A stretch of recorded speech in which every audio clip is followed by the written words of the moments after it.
Channel पर आपका स्वागत करता हूं। भाई आज का विषय गोहाना से है, गोहाना की राजनीति से और गोहाना के यूट्यूबर या पत्रकारों से है। बात तो आप समझ गए होंगे। बात यह है कि गोहाना के किसी यूट्यूबर ने कोई वीडियो बनाई या क्या किया, ऐसा सुनने में आया कि वहां के किसी यूट्यूबर ने किसी वीडियो को छुपाने के लिए या कुछ ऐसा करने के लिए सरकार से या विधायक से या मंत्री से पैसे मांगे या ब्लैकमेल करने की कोशिश करी।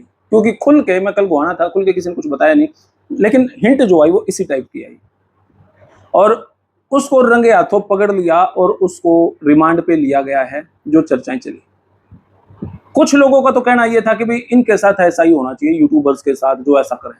कुछ लोगों का कहना यह था कि भाई ये सरकार दबाव डाल रही है यूट्यूबर पत्रकारों पे और उनको बेबुनियाद तरीके से उनके ऊपर शिकंजा कस रही है और बोलने की आज़ादी नहीं ले रही है और अपनी पावर का गलत इस्तेमाल किया जा रहा है। और ये कहीं ना कहीं ऑब्जेक्शन जो है या तो पत्रकार उस यूट्यूबर पे उठ रहे हैं या फिर अरविंद शर्मा पे उठ रहे हैं। तो भाई मैं जो मैंने अभी तक माहौल देखा उसमें एक बात मैं बताऊं भाई, विधानसभा का चुनाव जब से शुरू हुआ और आज, अगर हम ये सोचा कि पत्रकार या यूट्यूबरों पे कितनी आजादी है, मैं आपको एक बात बताऊं, मैं विधानसभा से लेके अब तक की बात अगर मैं करूं तो आज तक मैंने अरविंद शर्मा के हक में शायद ही कोई वीडियो नहीं बनाई, शायद का जिक्र नहीं, कोई वीडियो नहीं बनाई। अभी तक कोई इंसिडेंटली ऐसा हुआ कि जितनी भी मेरी वीडियो थी वो सारी अरविंद शर्मा के खिलाफ थी। विधानसभा से अब तक कोई रिवेंज नेचर नहीं, कोई बदले की भावना नहीं, और इसके बावजूद भी आज तक अरविंद शर्मा के समर्थक या अरविंद शर्मा या कोई और प्रशासनिक अधिकारी का मेरे ऊपर दबाव नहीं आया कि भाई तू ये गलत काम क्यों कर रहा है, तू क्यों मंत्री के खिलाफ वीडियो बना हुआ है, तू ऐसा क्यों कर रहा है। कोई मेरे पे इस बात का दबाव नहीं था। हालांकि देखो, मैंने कितनी ऐसी वीडियो हैं विधानसभा से लेके अब तक, इवन इलेक्शन के टाइम भी विधानसभा के, कि कोइंसिडेंटली संयोगवश ऐसा रहा कि अरविंद शर्मा के पक्ष की कोई वीडियो बनी ही नहीं, उनके खिलाफ ही बनी, और उसके बावजूद भी उनके समर्थक हैं या प्रशासन है या खुद अरविंद शर्मा जी की तरफ से मेरे पे कोई ऐसा दबाव नहीं आया कि भाई जगदीप तू ऐसा ना करे, या कोई और प्रेशर या कोई ब्लैकमेलिंग, ऐसा कुछ नहीं आया। लेकिन यह बात उन खातर जो यूं को है कि प्रशासन, सरकार पत्रकारों के ऊपर दबाव डाला है, इसलिए मैंने यह बात बताई। दूसरी बात, जिस यूट्यूबर, जिस पत्रकार, अब कुछ लोगों का कहना जगदीप तू उस पत्रकार यूट्यूबरों के पक्ष में क्यों नहीं बोलता।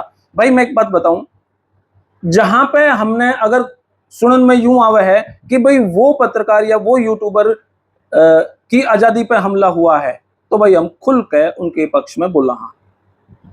लेकिन अगर कहीं ब्लैकमेलिंग की बात आवा है तो भाई अपन नहीं बोलते, क्योंकि अभी तक अगर जो यूट्यूबर था उनके माता पिता या कोई और ये कहे कि भाई तुम्हारे द्वारा आ और हम तथ्य बतावांगे सच्चाई के है, तो मैं वीडियो बनाने तैयार हूं।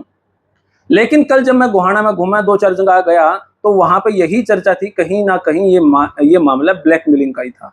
इसीलिए ये कहना कि भाई सरकार का दबाव होता है पत्रकार यूट्यूबरों पर, मेरे को ऐसा नजर नहीं आया। मैं संयोगवश उनके खिलाफ भी बनाने लग रहा हूँ, मेरे पास तो कभी कोई ऐसा मैसेज नहीं आया। नहीं, मंत्री है, 1 सेकंड में कुछ ना कुछ तो कर सके मेरे खिलाफ भी। तो भाई ये कहना कि भाई सरकार या ऐसा, वो गलत है। मामला यही आ रहा है कि भाई इस तरीके का काम नहीं होना चाहिए जहां पे ब्लैकमेलिंग हो। अब निर्णय आपका है, गोहाना से आप होंगे या गोहाना से जो भी है, या जिन्होंने भी इस मामले का पता है, कमेंट बॉक्स में अपनी राय दो कि भाई यो मामला सच्चा नू था, झूठा नू था।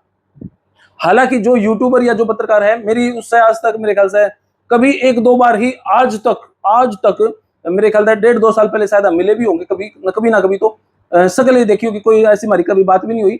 तो मैं उसके पक्ष या खिलाफ की बात भी नहीं करता।